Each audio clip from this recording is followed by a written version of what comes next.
என் பையனை உங்கள் வீட்டில் 2 நாள் விட்டு போகலான்னு வந்தேங்க்கா. அக்கா 2 நாள் மட்டும் பார்த்துக்கோங்கக்கா. அவன் தான் இங்கே இருக்குன்னு சொல்லிட்டு இருக்கான். ஓ அப்படியா, சரி சரி சரி, நான் 2 நாள் பார்த்துக்கிறேன். இங்கே போயிட்டு வாங்க அக்கா, பார்த்துக்கோங்க, நான் போயிட்டு வரேன். தம்பி போ தம்பி. சரி போய் உட்காரு, கம்முன்னு உட்காரு.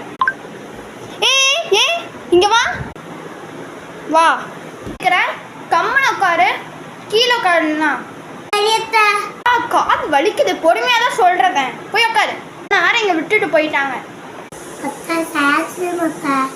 சரி உட்காரு, எடுத்துகிட்டு வானே. வீட்டில் கடலை தான் இருக்குது, சாப்பிடு.